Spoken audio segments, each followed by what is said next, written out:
Hey guys, tonight we slip quietly into the silk-robed and sense-clouded world of ancient Han China about 2,000 years ago. Give or take a few dynasties. You're not anyone special yet, just a pair of sandaled feet and a sleepy head wandering down a marbled corridor, your reflection flickering faintly in the polished floor. Red lacquer walls surround you, lit by oil lamps that hiss softly and cast golden shadows like candlelit fish swimming upstream. The air is warm, thick with camphor and dried orange peel, curling from a nearby apothecary's brazier. There's a rustle sleeves of an official's robe sliding across the floor, and you instinctively bow. But really, you're more focused on his hands. Because that man, he's got fingernails longer than your toothbrush.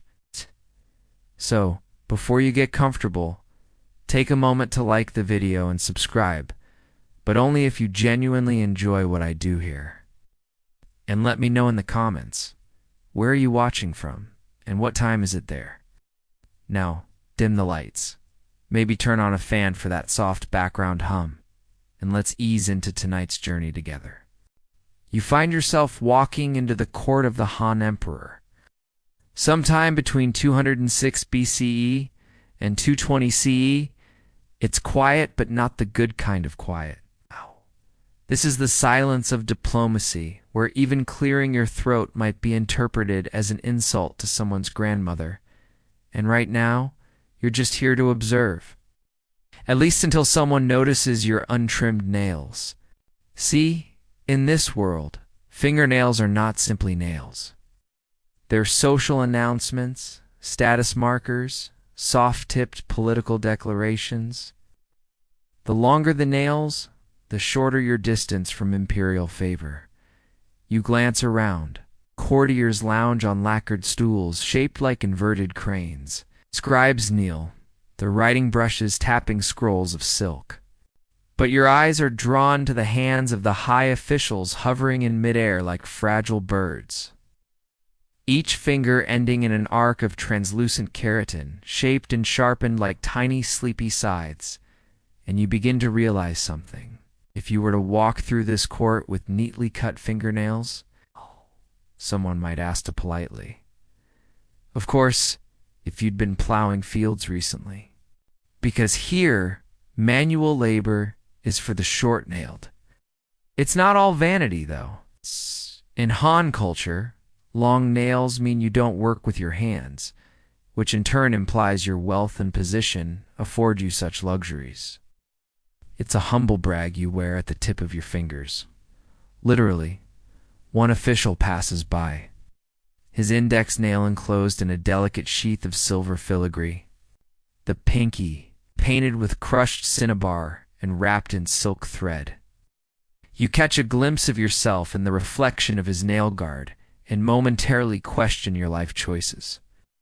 Even the emperor, tucked behind a screen of beaded jade, has someone whose sole job is imperial digit maintenance. Imagine that as a LinkedIn title. Historians still argue whether this obsession with nail length began strictly as a fashion among nobles or stemmed from Taoist's beliefs in bodily energy preservation. Some records suggest long nails were believed to preserve Kitha body's vital force. Others think it was just a really efficient way to show off how Yudi never once held a shovel. You shift your weight, quietly observing a eunuch polishing an official. His middle finger with something that smells faintly like goose grease and powdered camellia blossom. Welcome to the Han Dynasty, where grooming is power. As the day winds into evening, the court begins to transition from stiff ceremony to something a bit looser. Poetry readings. Tea rituals. A heavily orchestrated game of who can notice whose sleeve embroidery first. And in between, always the quiet rasp of someone filing a nail behind a screen. They do it in circles counterclockwise, apparently brings fortune. At least according to one very confident astrologer who filed his nails until they curled like dry ferns. You overhear a small debate near the steps of the main hall. Yes, but the Duke of Liang's thumbnail snapped off during the Spring Festival toast, whispers one courtier. He had to retire for 2 weeks out of shame. Another nods gravely. Truly, a tragic loss of prestige, not the nail. You wonder briefly what kind of world this is, where a fingernail mishap can lead to political exile. But then again, we live in one where people cancel dinner plans over bad hair days, so maybe we're not so different. The moon rises, and the torches are replaced with candles. The nail sheen glimmers softer now. You're led through an inner corridor, passing portraits of ancient rulers with hands raised, palms open, nodding greeting. But to showcase their perfect, untouched fingertips, someone hands you a scrolla, beginner's guide to nail etiquette in the imperial court. Yes, this exists. It includes helpful diagrams like the correct way to sip tea while keeping your index nail visible but not threatening. And the rules are endless. You never point with your middle finger because it's considered aggressive. You never tap a table unless your nails are symmetrical. And under no circumstances should you flick away a fly during court discussion. That move alone ended one governor's career in 112 BCE. You let your hands fall to your lap, self-conscious. The court musicians begin a soft tune on guzheng and bamboo flute. You lean back and let the music wrap around you, gentle as a cotton robe. And just as your eyelids start to flutter, someone announces, "Nail inspection at dawn." Naturally, you wake with a start. Or rather, you almost wake with the kind of half-lucid realization that your fingers may soon be the subject of bureaucratic critique. A servant in soft, straw-soled shoes bows low and hands you a robe deep blue silk, embroidered with clouds and cranes.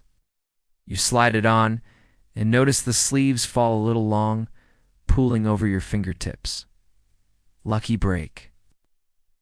Because today, you are about to learn just how much a fingernail can shape or shatter your position in Han society. Nail inspection isn't just about grooming. To check on class, conduct, and quiet compliance. As you shuffle in line with other servants, scribes, and middle-tier officials, you realize something unsettling. No one speaks. They all just twitch their fingers subtly, rolling their hands under their sleeves, checking their nail beds like gamblers checking dice. You try not to bite yours out of nerves. 8. That would be a social execution. A bell chimes. A eunuch approaches, flanked by 2 scribes holding bamboo slips and styluses. "Hands," he says. One by one they inspect. They murmur comments like, "excessively trimmed," "dust beneath right thumbnail," "pinky lacks curvature." When they reach you, you do your best impression of nobility. Fingers spread like a delicate fan. Wrists turned ever so slightly upward, a faint expression of I-read poetry before dawn on your face. They pause. A long pause. Acceptable, the eunuch grunts. Barely. You exhale as quietly as you can and step aside. Behind you, a junior scribe is not so lucky. "You were seen lifting firewood this week," the eunuch says. There's a callous.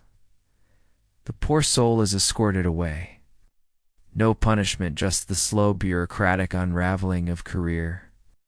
In a court where appearances matter more than declarations, a rough hand is louder than a shouted insult. Now, you begin to understand. Nails are more than keratin. They are currency. The most elite officials grow their nails long not just for aesthetics, but to visually broadcast how little they engage with anything as common as touching things. And if you think that's impractical, you're right. Yet somehow they make it work. You see one noble lifting a scroll with the backs of his fingers as if the paper is too sacred for his skin. Another gestures at his assistant with a flick of his 4th finger, nail-tipped in mother of pearl. But the consequences go beyond form. Certain legal codes written during the Han period even included nail-related clauses. Historians still argue whether this was strictly enforced or symbolics. Some say it was a way to codify class. Others believe the clauses were more aspirational, setting an ideal for behavior among the upper class. But the scrolls remain. Grooming offenses noted alongside theft and tax fraud. In the court records of 87 BCE, a scandal broke out when a mid-ranking official arrived at a funeral with clipped nails. Rumor held that he had been chopping vegetables. The whispers grew so loud that he was reassigned to a distant province for contemplation, which, in Han speak, means your career just took a one-way boat ride. And it wasn't just the length. Shape mattered. A sharp arc was refined, a flat edge, peasant-like. There was even debate among stylists, yes, they existed, and whether the oval or almond curve best represented balanced moral character. There were guides, illustrated scrolls on ideal finger proportions, ratio of pinky nail to thumb, the elegant taper of the middle digit. One particularly devoted official commissioned a lacquerware manual titled The 5 Virtues of the Hand, in which he compared nails to celestial order. And speaking of devotion, meet Minister Shen. You'll spot him near the incense altar, whispering to his personal nail caretaker. Shen's nails are longer than your childhood optimism, and curved into spirals so perfect you suspect divine geometry. He hasn't touched a chopstick in years. Meals are fed to him by a young cousin who's been training in gentle spoon angles. The whisper you catch is about a crack. Tiny, barely visible. But to Minister Shen, this is like discovering a dragonfly wing is torn. He cancels his appointments, retreats to a cedar-scented chamber, and summons 3 herbalists and a fortune-teller. You watch as they hover over his middle nail with grave expressions. One applies a warm compress of sesame oil and crushed foxglove root. Another reads celestial patterns. The fortune-teller just stares at it and hums. And you begin to wonder if they're repairing a fingernail or preparing for a lunar eclipse. Still, Minister Shen's devotion makes sense in a culture where hands speak louder than proclamations. A noble's hand is a resume, a sermon, a work of art. Even statues from this period depict deities with carefully articulated nails, slightly exaggerated to indicate divinity and detachment from earthly toil.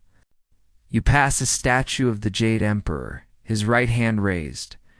His nails are like crescent moons, perfectly symmetrical. Even in stone, the message is clear. I do not touch, I command. Nearby. Another courtier murmurs his thumbnail alone could silence a room, and you believe it. As the day unfolds, you're called to a tea gathering. Small, delicate porcelain cups, jasmine drifting in steam. You watch as the nobles raise their cups with 2 fingers in a practiced arch of the hand, keeping their nails visible like trained dancers keeping form. You try it, your hand cramps. The scribe next to you nods politely, then proceeds to correct your wrist angle with a linen cloth. You'll get there, she whispers. Maybe if your nails don't betray you first.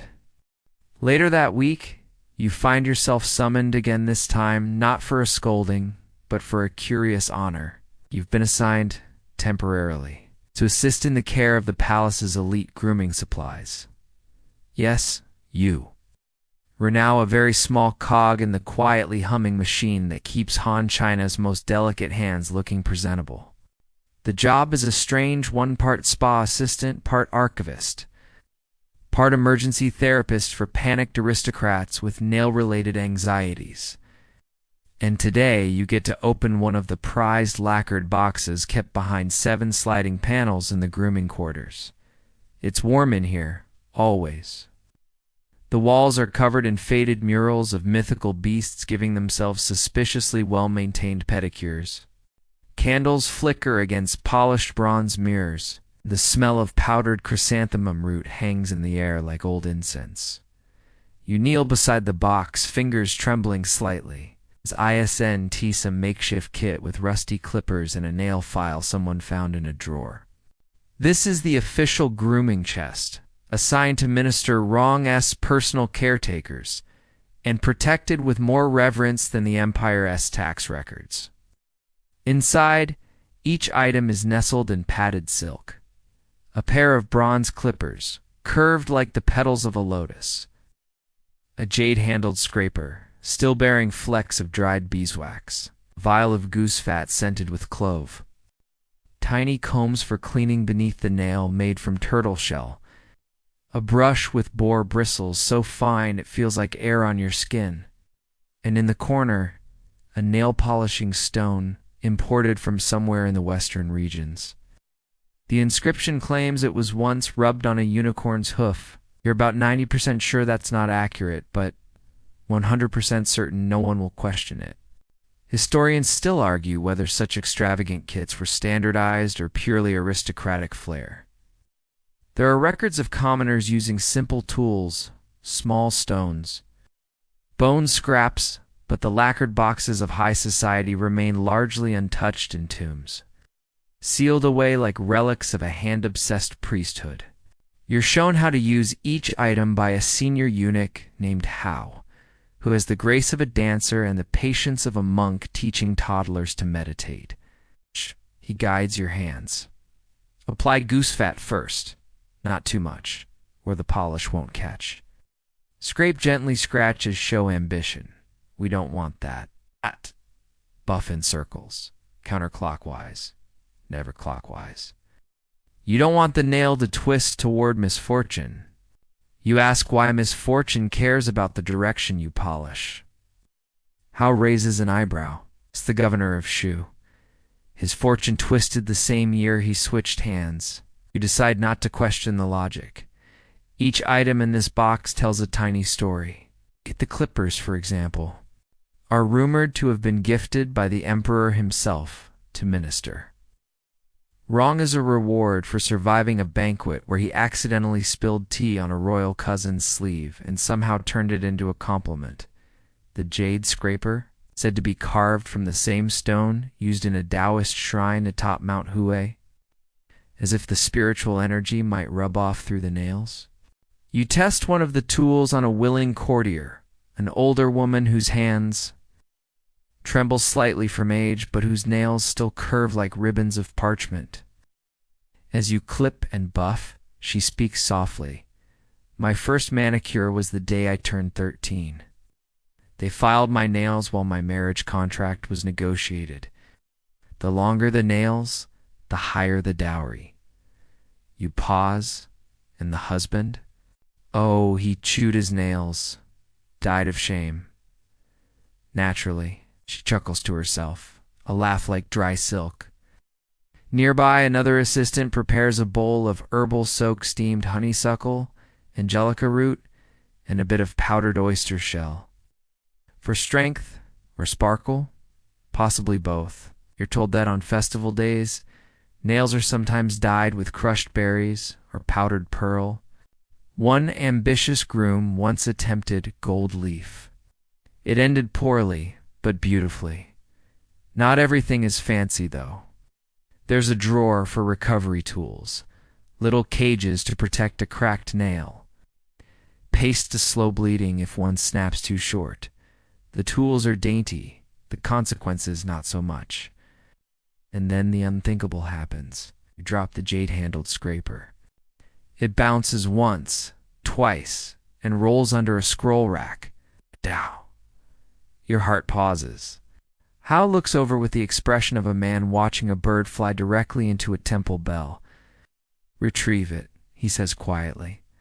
You do, carefully, reverently, as though the scraper might vanish into smoke if touched too harshly. You pass it back, expecting fury. Hao simply nods and says, if it were the pearl comb, I'd have fainted. You wonder just how many careers have ended because of dropped manicure tools. Back in the corner of the chamber, a small bell rings. It's the quiet alarm, signaling the arrival of the Empress's second cousin, who requires an emergency reshaping of her pinky nail before tea. Everyone snaps into motion. Oils warmed, buffers prepped, pearl comb retrieved from its velvet cocoon, and you realize this isn't just grooming. It's theater. Each tool is a prop, each ritual a performance. The stakes, not life or death, but reputation, status, face. And in Han China, losing face is worse than losing a finger. You catch your own reflection in a bronze dish. Your nails are average, clean but unremarkable. And now you know what they could be. And for a moment you imagine a lacquered box of your own. Your new role, it seems, comes with a strange promotion. Not one of title or salary or still just servant number probably forgets to bow. But prestige trickles in subtle ways here. And now that you've assisted with the sacred nail kit, you've been chosen for something more ... personal. You've been assigned to a grooming team. Not just any team, but one tasked with maintaining the digits of a notoriously particular court official. Lord Wei, you've heard the rumors? Lord Wei once dismissed a scribe for offering tea with an exposed hangnail. He's been known to inspect the hands of guests more closely than their credentials. His pinky nail, longer than the tassel on his fan. And most importantly, he's deeply suspicious of improper touch. Which is ironic since your job is now to touch his fingers every morning. You arrive at his chamber just after sunrise. The room smells like cedarwood, rice powder, and cold disapproval. Lord Wei reclines on a bamboo chaise, one hand resting on a silk cushion, the other already draped in a protective linen wrap to conserve qi. "You're new," he says flatly, not looking at you. "Yes, my lord." You bow so low your forehead kisses the floor. Oh. And then he closes his eyes. "So, here you are, second person, in a four-man nail squad, working in shifts, applying goose fat to a man's fingertips, while a zither plays softly in the corner, and a servant fans away any negative energy. You try to focus. The tools are familiar now. The soft brush, the crescent scraper, the ridiculously over-engineered buffer made of fishbone and silk. But Wei's nails are different. Long, thin, almost translucent. They curve slightly upward as though reaching for something they've never touched. You handle them like butterfly wings dipped in oil. "You missed a ridge," he murmurs, eyes still closed.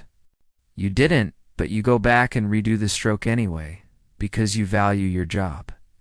From across the room, another servant offers tea. Wei sniffs the air. "Too floral," he mutters. The tea is silently removed. And yet, despite his prickliness, you start to see why people like him exist in this palace.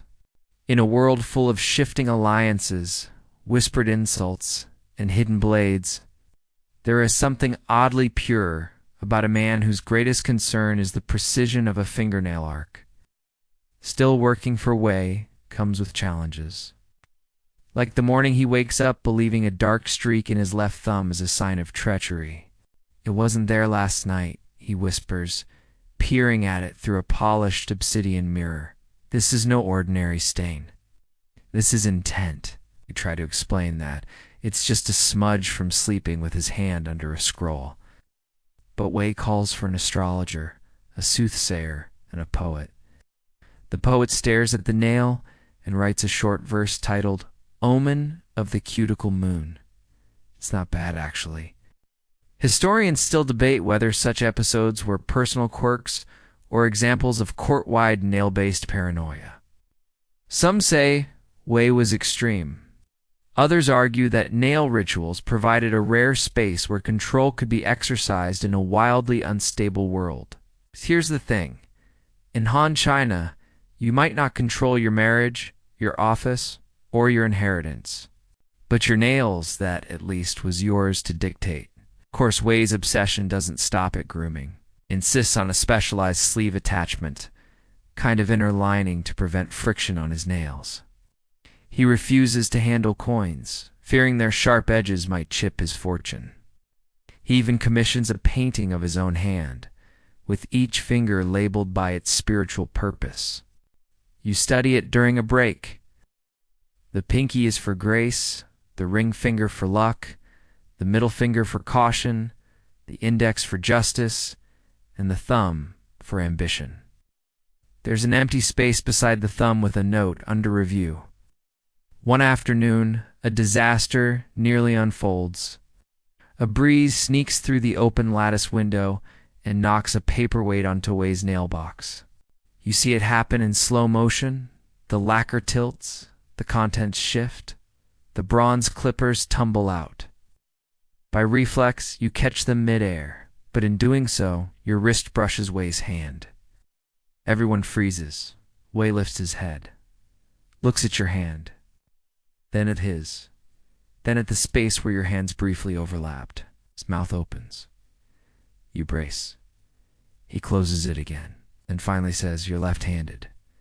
You blink. "Yes, my lord." Good.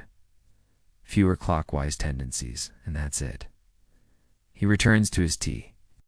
Later that evening, your team celebrates your survival with bowls of sweet rice soup behind the kitchens. The head groomer claps you on the shoulder. He almost had a poetic reaction, he says. You would have been metaphorically disemboweled. You laugh quietly. Because now you understand? Wei is not mad. He's meticulous. He lives in a world of signs and symbols, where a chipped nail might mean cosmic imbalance, and a well-shaped one could signal that the heavens smile upon you. You return to his quarters the next morning, tools in hand, and this time, when he extends his fingers, you don't just see nails, you see intention, delusion maybe, but also control, focus, a tiny rebellion against the chaos of the world. And you buff in circles, counterclockwise, always. It's nearing the end of summer now. The mornings are heavy with mist, and the palace tiles sweat with humidity before the sun's even risen. You re-becoming something of a nail care expert, at least in the niche corner of the world where fingernail management is a career path. The quiet prestige of your grooming work earns you a bit more freedom. One of the elder caretakers even lets you experiment with pastes and salves. Today's task? Prepare the perfect softening blend for the cuticles of Lady Ju, a high-ranking noblewoman known for two things: her silken fan collection and her obsession with herbal remedies for dry fingertips. You hover over a table covered in ceramic jars and sachets.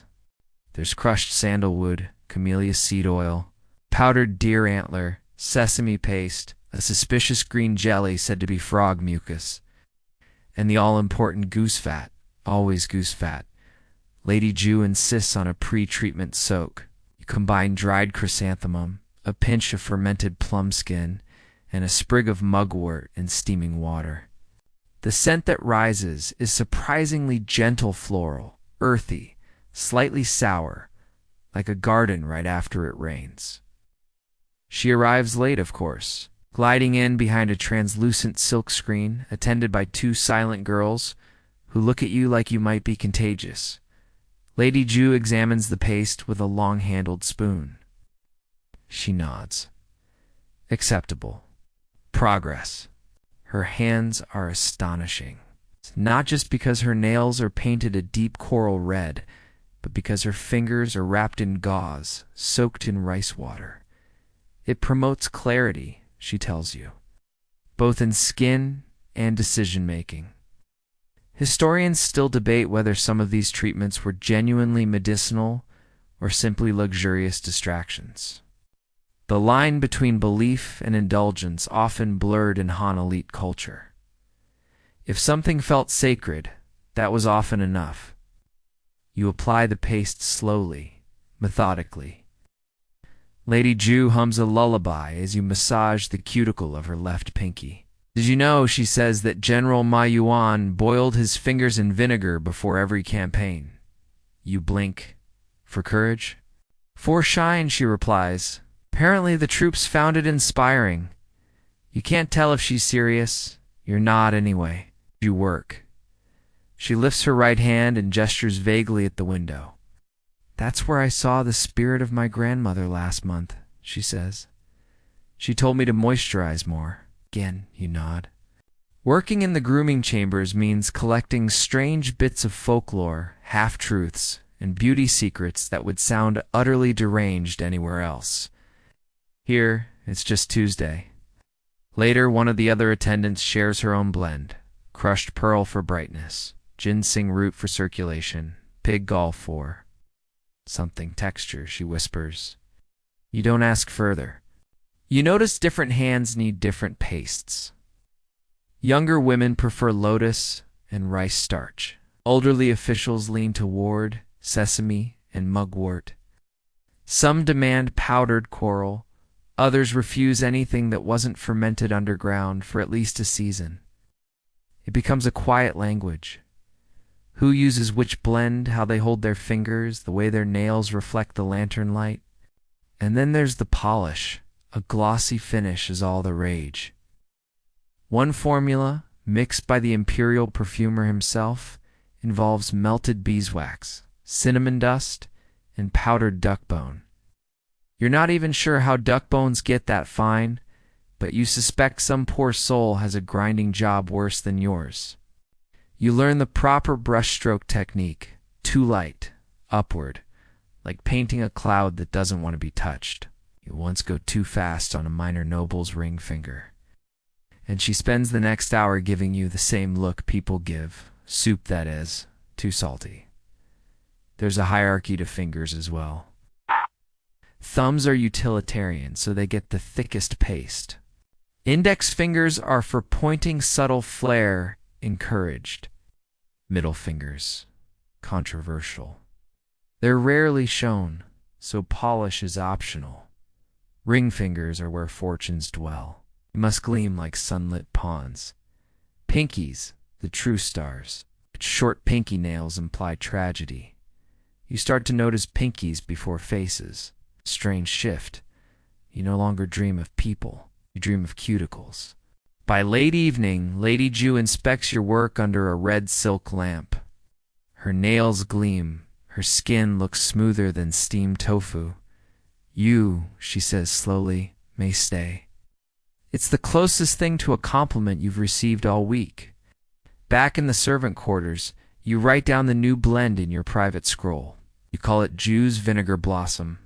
You've started a collection, part journal, part grooming grimoire, recipes, rituals, strange nail dreams from half-waking sleep. In one of them, your own fingers grow so long they curl like ferns and knock over a teacup. Everyone gasps. You wake up with your hand under your head in a mild cramp. A small price to pay for excellence. You begin to understand that nail care, ISNT, just an art here at S, a quiet philosophy, a way of holding yourself still, attending to something fragile in a world that's always rushing, crumbling, demanding. And as you close the lacquered lid on Lady Jew's kit and wipe your hands clean with orange blossom cloth, you feel just for a moment that rarest of courtly luxuries, satisfaction. By now, your fingers move with the certainty of someone who knows that every detail matters. And tonight, you're being called into a lesson far less tactile, but just as crucial. The walls are lined with silk hangings that depict a very specific subject: hands.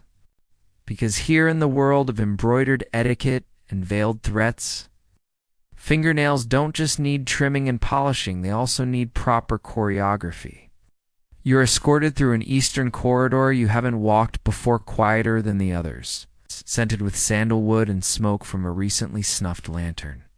Master Lenan, etiquette specialist, rumored to have once shamed a prince into silence, with nothing but a raised eyebrow and a well-timed wrist flick. Not gods, not emperors, just hands, holding scrolls, adjusting sleeves, gesturing toward distant mountains, all frozen mid-motion, captured like sacred calligraphy strokes. At the end of the hallway, a figure waits in an open room. He motions for you to kneel. No tools today, he says. Always. Only posture. You obey, and your training begins. Present, reveal, bow, maintain hand height, not to loathe that suggests submission, but also warns, I know what you did at last month's poetry gathering, not to height that implies arrogance. Your task? To learn how hands, especially those adorned with long manicured nails, communicate rank, intention, and mood without ever needing to speak. He starts with the basics. When presenting a gift, he says, the right hand supports, but the left hand reveals, like unveiling the moon with a cloud. You practice with a folded silk cloth, you are corrected, repeatedly. He moves on to more advanced maneuvers. Some believe only high nobility practice them. Others argue that even mid-ranking officials trained in gesture reading as part of diplomatic service. Regardless, the Han court seems to have operated on a level of nuance that makes modern texting look positively blunt. The fan flick, subtle motion used by noblewomen to dismiss gossip, redirect conversation, or signal disinterest without ever opening their mouth. Now you wonder what secrets she was whispering without sound. The silent accusation. A twitch of the index finger inside the sleeve. Only seen by the person it's meant for. It might as well be a dagger. The courtesy spiral. A hand gesture during tea service that shows respect.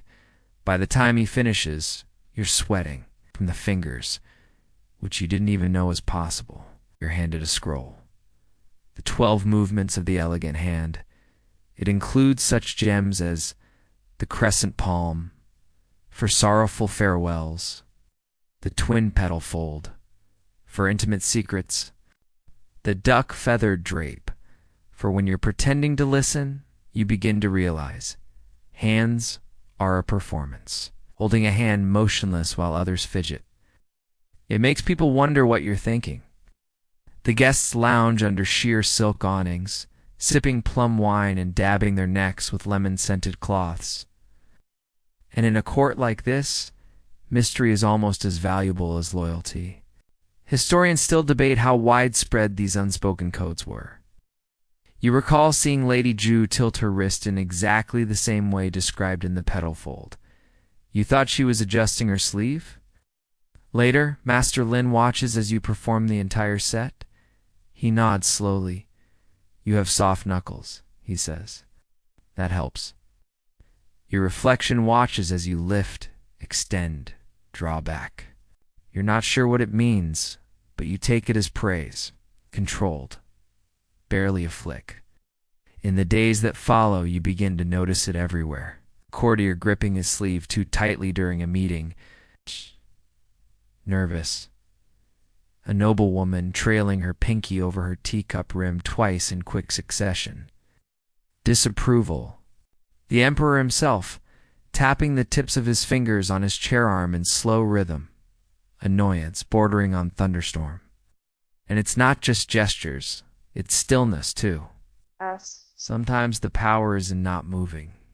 One afternoon, you're invited to observe a poetry reading in the Lotus Garden. And as the poetry unfolds not loudly, not dramatically, but in that soft-spoken cadence, everyone pretends to understand. You spot a duel, not of swords, of hands. Two noble women across from each other. One lifts her cup with 3 fingers, wrist arched high. The other copies her but adds a pinky flick. The first rotates her cup before setting it down. The second folds her hands into her sleeves and inclines her head, just barely. No words are spoken. But somehow you know who won. And you realize, not for the first time, that this place is run not by declarations or speeches, but by the quiet elegance of fingers and motion. Later that evening, you're back in your room, practicing before your polished bronze mirror. You mime sadness with a drooping palm, surprise with a subtle flutter, affection with the spiraled fan. Then you try the gesture of silent scolding. It's subtle. You wonder if Master Lin would approve. Or Lady Ju or Lord Wei. But mostly you wonder what your own hands are starting to say. Because in this court, where words are dangerous and silence even more so, your fingers might just be your safest voice. A storm rolls in overnight, not the loud, crashing kind. No, this is one of those slow, slinking storms that creeps in like a whispered rumor. By morning, the palace is shrouded in fog so thick it feels like you're walking through breath, which, according to the scroll you passed by this morning, is actually considered an auspicious time to trim one's nails. Fog is seen as heaven's concealment, a perfect veil for rituals that invite transformation. So, of course, the palace nail keepers are fully booked. You're summoned not to Lord Wei or Lady Ju, but to a very different kind of client. A scholar. Scholar Bao. He lives in a quiet wing of the inner court, surrounded by bamboo and perpetually humming to himself. He hasn't attended a public ceremony in 4 years. Some say he's writing a history of everything. Others think he's gone slightly mad trying. You've heard of him? You arrive with your lacquered kit, half expecting to be turned away. But instead, the wooden screen slides open, and a papery voice calls out, "Enter, quietly. My thoughts are brittle." The room is somehow both cluttered and spotless. Scrolls stacked like dominoes, stones arranged in a perfect constellation. No dust, no noise, save for the steady drip of rain outside. Scholar Bao sits cross-legged on a floor cushion, surrounded by teacups, each with a different infusion steeping. He gestures toward you with 2 fingers. We're aiming for diplomatic insight today. Clean, trimmed to a near monastic bluntness. No curling pinkies or lacquered crescents here. But he wants them filed anyway. Smooth for clarity, he says, eyes closed. He exhales like he's just released a paragraph. Do not speak, just file. But listening to Bo, it's clear for him it's philosophy. And so you do. His nails are short. He lifts his hand and inspects a single nail in the gray light. Is this the length of insight? But then I realized the mind is housed in flesh. To neglect the flesh is to insult the mind's temple. His fingers twitch slightly, but not from discomfort from memory. You work slowly, shaping each nail edge with care. To round, and the thoughts loop, he mutters. Too sharp, and I become argumentative, till my mother said I was eating my thoughts before they could bloom. You nod, saying nothing. As you move from finger to finger, he begins to murmur. Not to you, just out loud. Han legal code, he whispers, stipulates grooming offenses only for officials. There's no fanfare here, no courtly airs. No silent duels across tea tables. Just a man in his hands, and not for scholars. Curious, does the mind not deserve the same reverence? Do you file? The crescent moons of your nails reflect the storm-filtered light. You haven't bitten them in weeks, more honest.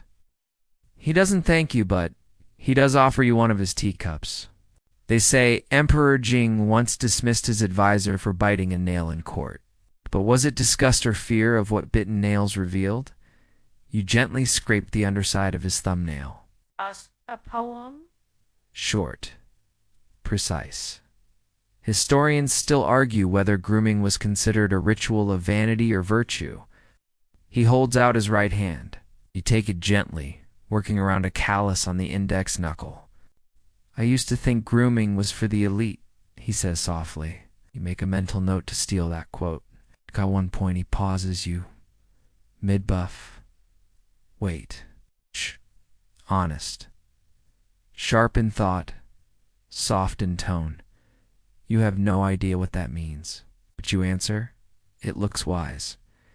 He nods, deeply satisfied. You apply a thin coat of camellia oil, working it into his nail beds. I used to bite my nails as a child, he admits. He chuckles to himself. I've never forgotten that. You watch him for a moment, and somehow it feels more sacred. You complete the session with a warm towel scented in jasmine steam. Bitter ginseng, he says, sharpens dull minds. Tastes like regret, but you smile anyway.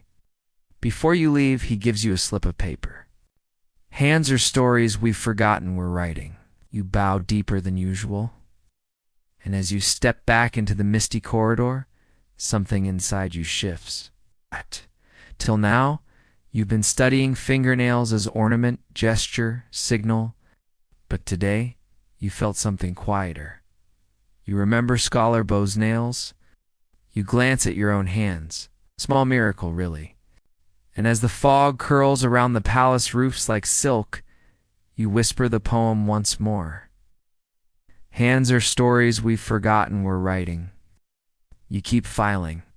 2 weeks later, you find yourself standing before a new door, one with gold paint flaking at the corners and a strange inscription overhead. Refinement begins at the root. This is the grooming chamber for the youngest members of the imperial family. Yes. Today you're about to trim the fingernails of imperial children, and you're in front of this door with your polishing stone and a bowl of warm flower water, wondering what level of patience is required to file the nails of a 5-year-old prince. You didn't volunteer? Exactly. It's more that someone dropped a bowl of crushed apricot paste near Lady Jew. Blamed the wrong boy, and now he's in the laundry rooms. Inside, the room smells like candied dates and mischief. They've been waiting for their nail polishing all morning. You're late. There are miniature robes scattered like discarded dreams, wooden puzzle tiles arranged into a very politically incorrect map of the empire. One is chasing the other with a feather fan, and 2 small children currently arguing over whether dragons would prefer sesame or fish cakes. You may proceed, he says, with a mouthful of candied melon. His nails are surprisingly clean. Someone's been teaching him well. You bow, but they don't notice. A nursemaid sighs. You're early, but you nod anyway. Prince Liang, age 7, finally flops onto the stool with the solemnity of a retired general. You take his hand gently. Evidence suggests children of the court were groomed early to understand that their bodies weren't. There's so much as extensions of imperial image. You begin the filing process slowly, deliberately. You missed a corner, he says after 5 seconds. Tell me what shape they are, he whispers. You didn't, but you go back and fix it anyway. Circles are for wisdom. Squares are for soldiers. She grins. You are now her favorite servant for the next 7 minutes. My cousin is a square. Meanwhile, his younger sister, Princess Rui, age 5 and full of rage, is attempting to dip her fingers in the rosewater soak and the ink pot simultaneously. The nursemaid intervenes. You focus on the prince. Do you know why we file nails? He asks. She thrusts her hand at you and demands that her ring finger be polished with the one that sparkles like fireworks. Hide them behind your back. When the nursemaid looks over, no, because Emperor Gaozu had sharp nails when he was young, and they caught on his scrolls. He vowed never to let ugly hands distract from wisdom, to maintain hygiene. You offer how Liang believes a chipped nail causes rain. How another cousin was once made to apologize with a handwritten scroll and a full palm inspection. But who are you to argue with someone who has a pet silkworm named General Thunder? He frowns. You did good, she says. Better than that scribe who made me bleed. Still plump with baby softness, yet already learning how to hold cups just so. Already practicing their sleeve drapes. Already trained in the 10,000-year etiquette dance that rules every corner of this world. You blink. You're pretty sure that's not in the official records. Still, there is some truth here. Historians still argue whether nail-trimming rituals for children were common in noble households or reserved for formal occasions. Each ritual was a rehearsal for adulthood.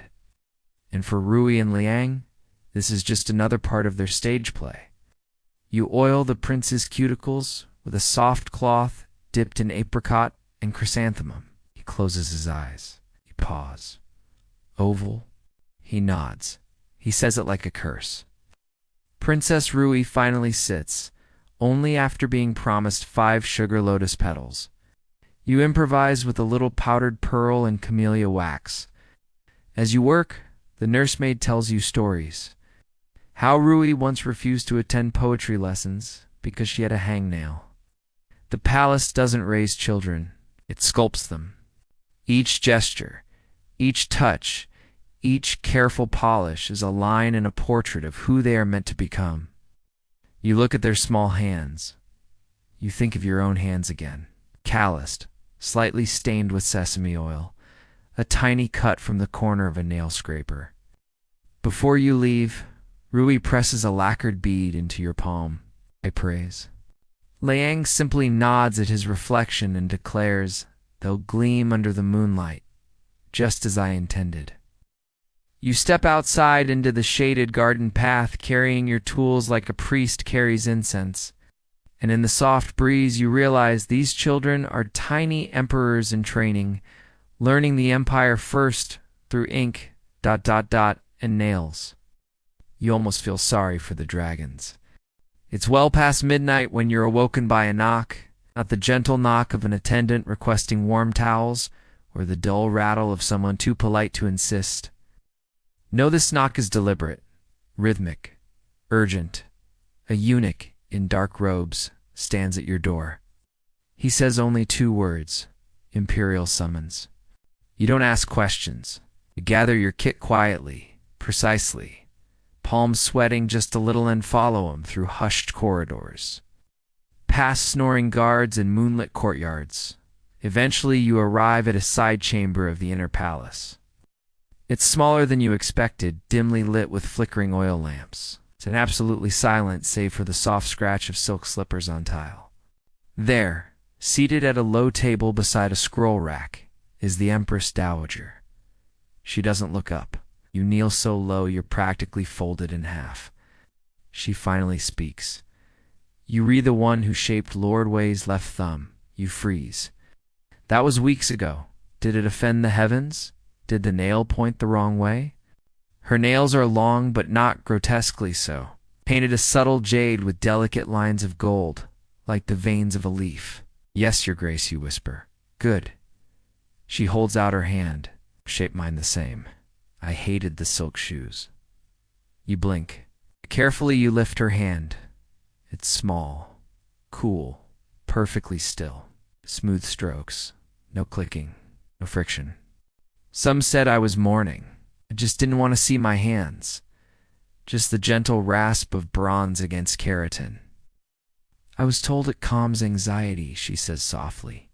His thumb shape. He works slowly, delicately, barely breathing, barely visible. I couldn't sleep, she adds. My dreams are too loud. Tonight I remembered my wedding day. You're not sure what response that deserves. So you file. She watches you now, eyes sharp beneath her brows. I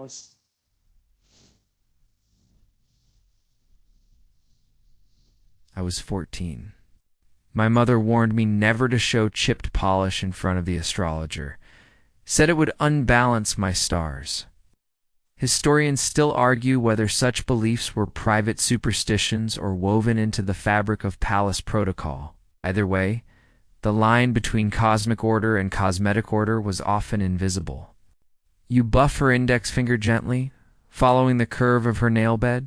No, she says, when the late emperor died, I refused grooming for 33 days. She's quiet for a long moment. So are you. Past the tree, where so, rumor claims, a concubine once polished her nails with silver dust in the moonlight, hoping to enchant the emperor. Oh. Then she lifts her hand closer to the lamplight. Do you see that mark? She asks. There's a small ridge on the side of her ring finger. Pressed it into the inkstone when I signed my first edict, she says. It never went away. You nod slowly, not daring to speak. You clean it with warm cloth and camellia oil, but don't attempt to buff it out. Somehow, that would be wrong. Later, as you apply a final coat of diluted Lacara's subtle lavender hue, reserved only for the dowager class she sighs. I sometimes wonder, she murmurs, if the people love the empire or just the hands that hold it still. You have no answer. But her hands are steady now.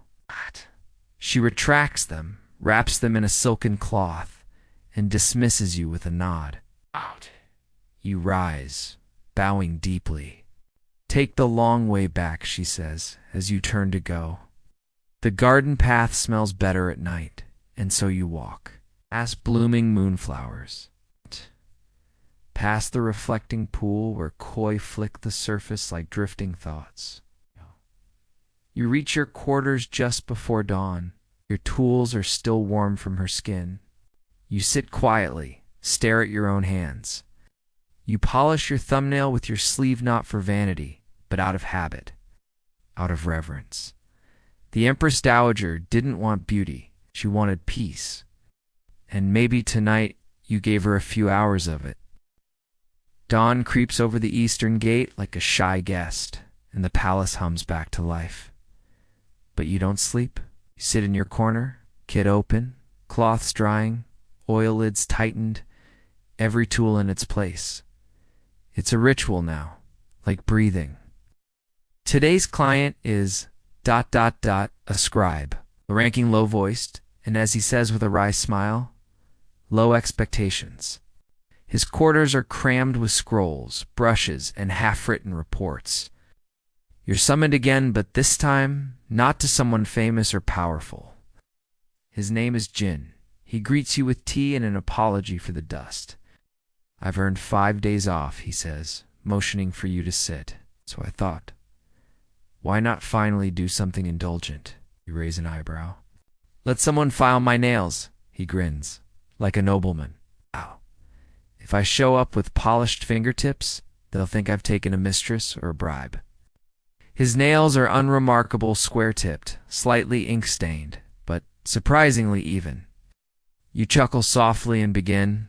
Don't do too much, he warns. In a world where we can't choose our jobs or our fates, at least we can choose our shape. You nod. Understated, then. No gloss. Just clean. He watches as you file. You ever wonder, he says, why we put so much effort into something that grows back in a week? Accused a man of lying because his nails were too tidy for a coal porter? You shrug. Control, maybe? He nods, thoughtful. Or maybe it's our way of insisting that even the smallest thing should be tended to. You finish the left hand, move to the right, for drama. He doesn't stop you. Won by a concubine who likened her pinky to a crescent moon and her ring finger to a forgotten promise. But if you're poor with perfect nails, suspicious. If you're rich with broken ones, tragic. I once copied a letter where a magistrate judged a case based on fingernail condition, Jin says suddenly. You raise your eyebrows. But I think it helps me remember I exist. You both sit in it for a while, in a pair of hands trying to stay present in a world that moves far too fast for comfort. True story, he insists. Of course, historians still argue whether nail condition was admissible evidence or just a pretext for class bias. You both laugh quietly. You apply a light oil, just enough to soften the cuticle edge. No scent. Nothing that lingers. I've copied poems about nails, Jin says, flexing his fingers. He pauses. I like that one. You file his ring finger just a little longer. He pours more tea. This time for you? You talk for a while about brushes that fray too fast. It's about the emperor's habit of tapping scrolls when displeased. It's about a courtier who once used ground pearl to fake noble lineage. But mostly, you just sit in the quiet, letting the morning unfold like parchment. For balance. I get my hands cleaned. You get yours inked. There's something deeply human in this moment. No politics, no prestige, just two people. Jin runs a finger over the fresh edge of his thumb. I don't know why this feels so good, he admits. That land's heavy, and maybe that's it, really. Maybe that's Why this whole palace obsesses over nail shape and cuticle color and lacquer blends that change under moonlight. Not vanity. Proof. Proof that you're here, that you matter, that some part of you, however small, deserves attention, deserves precision, deserves care. Before you leave, Jin offers you a brush. Take it, he says. You accept. It smells faintly of sandalwood and old effort. You exit into the corridor and look down at your fingers. Never written a poem. Today your hands feel like they could. Summer edges closer to its peak, and the palace begins to sweat from the inside out. The stone floors radiate heat. The lacquer on your grooming box softens at the corners. Even the court's complaints seem lazier now, drifting in on fans instead of flung words. And then comes a message elegantly written, sealed in green wax. You are invited to observe the grooming trials. You blink. You've heard whispers of these, of course, never public, never announced. A quiet competition held once or twice a year among the palace's elite groomers. The winners aren't crowned. Exactly. But they earn favor. Private clients, and sometimes even stories told about them in the servants' quarters. You're to report to the mirror hall at midday. You pack your kit with trembling hands. A bureaucrat whose left eye twitches when he is bored, which is always, and whose personal scroll once declared that a poorly groomed hand is an insult to heaven's order. The mirror hall lives up to its name. Every surface, walls, columns, even parts of the ceilings polished to a high gleam. Not glass, but bronze, so finely burnished you can see your face 100 times, each version slightly different. You, in your plain wrap and quietly stained apron, feel like an ink blot among calligraphy. It's disorienting, intimidating, a very Han Dynasty way of saying you are always being watched, even by yourself. Uses warmed tangerine oil. Kian taps his fingers with impatience. There are 5 other groomers, each more elaborately dressed than the last. One has silver threads sewn into her sleeves. Another wears jade combs in his hair. You kneel bow and examine his hands. You say nothing, just work. A eunuch announces the challenge in a practiced drone. Each participant will groom the same subject, His Excellence Minister Kian. You stop halfway through and place a cool, damp cloth around his wrist, not for show, but because the heat has reddened his skin. Nail scholars often say vertical ridges indicate weariness of the heart, not submission, a triumph, just ... recognition, or bad water. Either way, you shift your stroke, softening the angle. A hush falls. Minister Kian is notorious. The others murmur strategies. You remain quiet. The challenge begins. Minister Kian sits on a low cushion, hands extended like porcelain offerings. His nails are long, not grotesquely so, but clearly well cared for, and clearly picky. You watch as the first groomer begins layers of paste, intricate tools, whispered apologies when a cloth slips. Kian sighs audibly. No trophy. No fanfare. Just a folded piece of silk. Second groomer, more confident. Set down your box. Open your scroll of blends. By the time it's your turn, the air feels like boiled ginger. You choose camellia oil. Simple. Trusted. You file carefully, but not obsessively. You polish using the soft side of a sandalwood stick, and when you reach his index finger, you pause. A ridge. Faint, but distinct. From trauma, likely from stress. Minister Kian looks at you. Some claim they were mere servant rites of passage. Others believe they influenced appointments and marriages behind the scenes, and doesn't sigh. When you finish, you fold his hand into a clean cloth and press his fingers lightly just once as a final gesture. The room is silent. He nods. Later, the eunuch approaches you. Inside, a private seal. It reads, Trusted Touch. That night in the servants' quarters, No one asks who won, but they notice Minister Keon didn't call for another groomer that week. And somehow, that means more. Historians still debate whether such grooming competitions actually existed or were embellishments from court memoirs. But you know this.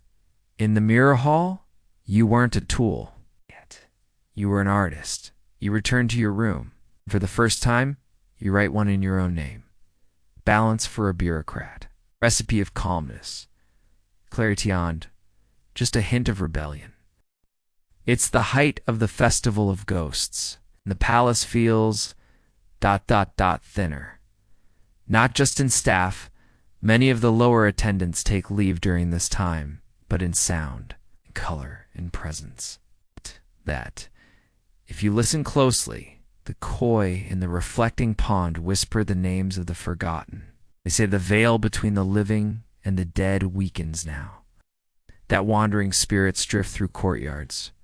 Its halls are cooler, quieter, not eerie, exactly just heavy. As if every breath taken here is shared with someone long gone. You're summoned to the shrine wing, a part of the palace rarely seen by servants. Your client today is none other than High Priestess Yin, keeper of ancestral rites and royal funerary scrolls. Your kit is lighter today, no lacquer. No perfume, no color, and cloths, oils, stone, and time. She greets you with a nod, her robes a shadowy silver that shifts like smoke. I do not wish for ornament, she says, only stillness. Do imagine the parchment she handles all day, the brittle names, the waxy prayers written for emperors, centuries dead. She places her hands on the table. They're narrow, long-fingered, nearly translucent. Ow. You begin gently, soaking her fingertips in a bowl of chrysanthemum-infused water. The silence is near total. Even your tools seem to hush themselves. She finally speaks. Voice like parchment folding. Young people believe grooming is for beauty, but the dead require it too. What? You pause. Just briefly. Every general granted a name in the ancestral tablets. I cleanse the hands of the departed, she explains. Every emperor, every noble concubine, almost like memory, or feared, or touched. She had a scar on her middle finger. Said it came from holding onto something too tightly. She watches your hands as they work. We file their nails, she continues. Massage oils into the cuticles. Wrap them in silk. You look up. Why? It's a slow melody, winding and low. You recognize it barely. Sung by mourners from the inner provinces. Played only during twilight. To remind them they were once loved. Some say it mimicked rituals from the living court and echo meant to carry over into the afterlife. Others believe it was meant to placate the spirit, ensuring it left the body quietly. Historians still argue whether Han mortuary grooming was symbolic, or if it had deeper roots in Confucian filial piety. You gently press her ring finger into a cloth and begin polishing it with powdered amber. The resin gives off a faint scent, sweet and woody. I once polished the nails of Empress Ren before her final journey, she says. Not because she outranks you, but because something in the air demands it. She opens her eyes and looks at you. For a moment, you see another version of yourself, older, more tired, maybe staring back. You blink. It's gone. I think it was the Empire. You say nothing. There's nothing to say. Later, as you gently push back her cuticles with a soft willow stick, she hums an old funeral hymn. And from that moment on, every time you prepare a hand, living or not, you whisper a silent phrase. When she stops, you dare to ask, do the dead notice? The oils, the polish, the care. She smiles, but it's distant. But we notice, and that's enough.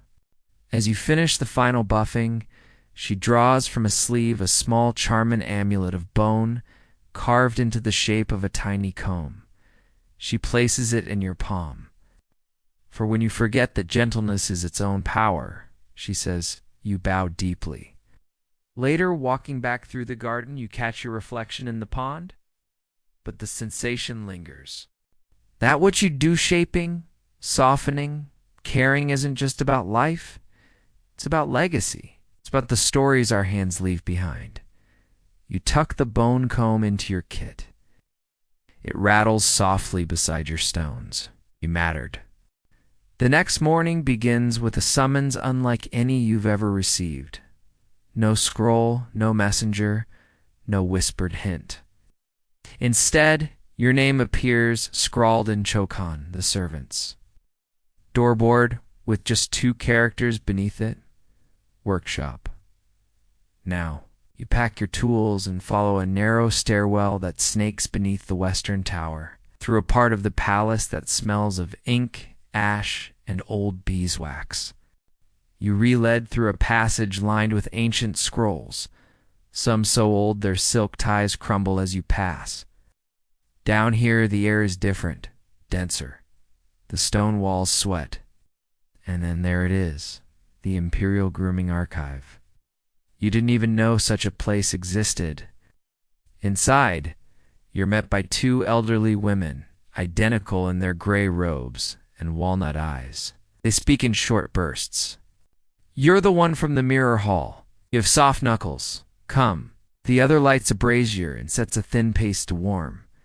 They sit you at a long table cluttered with antique grooming tools, curved jade scrapers, obsidian nail knives, tiny ceramic pots labeled in fading brushstroke. One of them places a scroll in front of you, of a royal grooming kit found in Tomb 1487. The kit belonged to Princess Huan, favorite daughter of Emperor Shao. We're preparing a replica, the first says. You stare at the scroll, diagrams, measurements, notes written in the clipped, tidy style of imperial record keepers. Her grooming set was said to be buried with her intact teach piece, wrapped in violet silk, and accompanied by an embroidered poem. Each item is meticulously crafted, from the silver-edged nail buffer to the tiny rosewood stick used to push back cuticles. You help unpack the replicas. It requires memory. Recreating history, the twin mutters, requires more than copying. You spend the day learning not how to file or polish, but how to understand how they did it centuries ago. Others believe it was simply a way to preserve control when so little else could be shaped.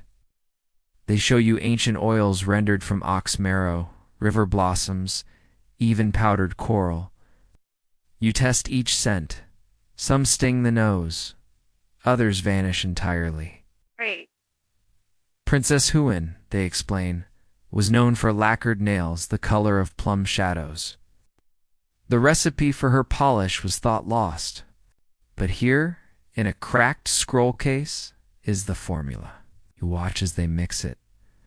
Red sandalwood, charred date skins, a trace of mercury paste, and a final dusting of mothwing for shimmer. They let you apply it to a ceramic model hand. The lacquer spreads like night falling on velvet. It dries darker, older, like something remembered. Historians still debate whether these beauty rituals were mere indulgence or spiritual armor.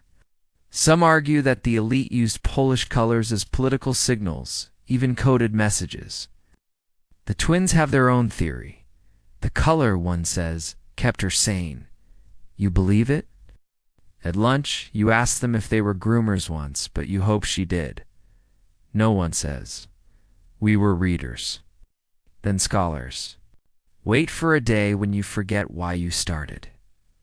Now, remembers. You continue helping them all afternoon, wrapping brushes, cataloging scent vials, deciphering poems stitched onto linen pouches. One poem stays with you. When my hands are silent, let them still shine. You don't know of who one wrote it. Before you leave, the twins gift you a single drop of the replica lacquer in a walnut shell vial. Don't use it yet, they warn. You slip it into your kit between your camellia oil and your smoothing stone. And as you climb back into the golden hush of late afternoon, you carry something with you, not just tools, not just knowledge, but time itself. Because today, for a few precious hours, your hands helped the past remember itself. The rains return, sudden and insistent, turning palace walkways into glistening ribbons and koi ponds into small oceans. You wake to the smell of wet stone and magnolia petals knocked loose by the wind. You're halfway through oiling your tools when a new request arrives. Simple, unsigned, and strange. The astronomer requires grooming. But of course it does. The stars need someone to interpret them, and emperors need someone to blame when eclipses appear uninvited. By the time you reach the top, your legs burn and the rain sounds like soft drumming on the roof. You didn't know the palace even had an astronomer. You followed the attendant through winding staircases, up a thin tower no one else seems to use.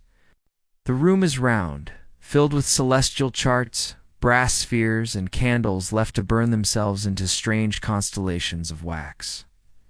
The astronomer looks up. He's younger than you expected, barefoot, distracted, and currently adjusting a jade dial with a brush held between his toes. One thumb is split halfway across, as though the stars themselves tried to escape. Finally, he mutters, "My hands are cursed."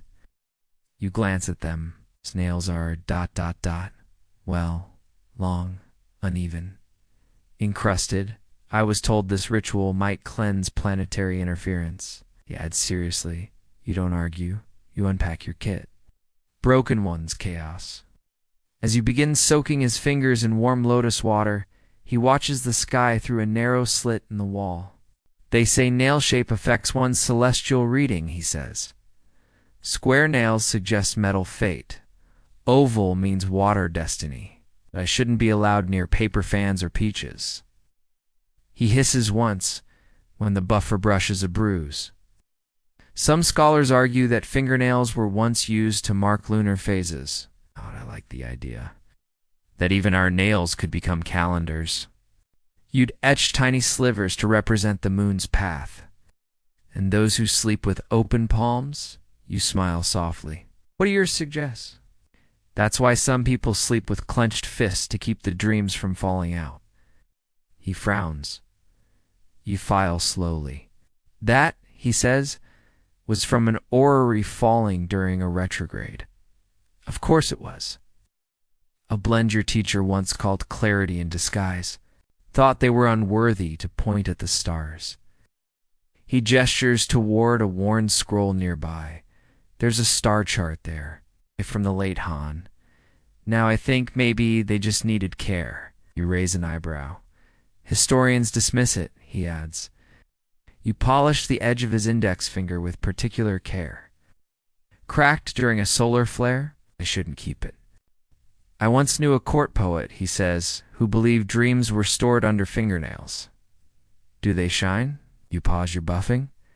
Terrible dreams, he says seriously. No, but at least they share them. You finish his right hand and move to the left. Outside, thunder mumbles through the clouds. He grows quiet, staring at his now clean fingertips, as if seeing them for the first time. I used to hide my hands during eclipse rites, he says softly. You place a cooling stone over his wrist, let the weight ground him, but now he flexes his fingers gently. You apply a final rinsement scented and slightly smoky. He lifts his hands toward the narrow window. You nod, like Sirius at midwinter. He grins. Flatterer. But thank you. As you repack your tools, he offers you something odd, a fragment of carved bone, shaped like a crescent. It's from an old astrolabe. You accept it carefully. Next time, he says, maybe you can trim my toes. You laugh. Absolutely not. But you both know it wasn't a real offer. On your way down the tower, you glance at your own hands, then the bone crescent in your palm. And you wonder if someone, someday, read your story through your nails, what would they see? Autumn arrives with no ceremony, just a morning chill and a quieter kind of breeze. The gardens change color. The air carries the scent of pressed leaves and distant cooking smoke.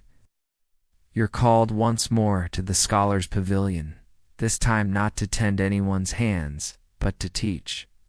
The message is brief. Prepare a demonstration for the new court trainees. They glance at your modest tools with confusion. No jade, no gold. Just oiled cloths, your smoothing stones, your quiet presence. Grooming is art. Be truthful. You find them waiting under the pavilion's tiled roof, 6 wide-eyed boys and girls, some still tripping on the edges of their robes. You begin by asking a question. What does a nail tell you? Hold it in the afternoon light? I was rushing. Didn't he notice the pain until after I had finished grooming a concubine's mother? They hesitate. One mumbles cleanliness. Another status. A third, more bold, says, whether a person is refined, you nod. And what else? They're quiet again. You lift your own hand. Tears, fury, one time a love letter I wasn't supposed to see. This nail, you say, pointing to a small ridge, is where I cracked it on a fallen scroll case 3 winters ago. They blink. This one, you say, holding another finger, has a tiny stain from black sesame oil. It's never come out, not entirely. What if someone has ... ugly hands? And then, more softly, these hands have held silence. You soak his hands in rose and chrysanthemum. Gently file the pinky, just a touch, even filing a stranger's thumb in the rain. You narrate each motion aloud, of the astronomer's bruised thumb and his belief that dreams live under nails, of High Priestess Yin and the care she gave the dead. Let that sit for a moment. Grooming is not decoration, you say. The storytelling. You invite one forward, a nervous boy with thin fingers. We remove roughness not to erase it, but to see what's underneath. Polish, not to blind, but to reflect. They watch, rapt. One girl raises her hand. You smile, then we listen harder. Do you tell them of Minister Keon and his quiet approval? And you remind them. Historians still argue whether grooming was ever seen as sacred. But I think anything done with presence becomes sacred. They nod slowly, heads heavy with learning. Give them each a strip of linen and ask them to write not a name, but a single moment they want their hands to remember. Later, as they leave clutching tiny oil vials and more questions than answers, you sit alone in the pavilion. The wind rustles. A dry leaf lands in your kit. You leave it there, you open your hand, look at your fingers, familiar, ordinary, worn, and you realize every file, every polish, every drop of oil has never really been about appearance. It's been a way to hold space, to listen, to leave behind something tender in a world that rarely allows tenderness. You take out the lacquer sample from the twins, uncork it, and paint one thin stroke across your left thumbnail. The color is deep, quiet, regal, plum shadow. You don't buff it, you don't explain it. You simply let it dry, because today of all days your hands deserve to speak too. And now, as the palace quiets once more, let yourself drift. The halls grow darker, cloaked in moonlight. Lanterns flicker like old memories, soft and slow. The footsteps fade. The whispers hush, but they still carry warmth. Even the koi in the pond settle into stillness. Your hands are empty now. The oils are capped, the tools folded away. From the princess who asked for starlight on her nails, from the empress who remembered her wedding shoes, from the child who offered you a lacquered bead, each of them left something behind. A shape carved from stillness. Let the cool of the night brush against your cheek. And you left something in return, a gentler touch, a moment of care. Let your breath slow now. Empire sleeps, and somewhere in its quiet heart it rests too. No duty, no polish, no gaze to hold, only the hush of your own heartbeat, and the silent pride of hands that served not with grandeur, but with grace. You mattered. You still do. Sleep well.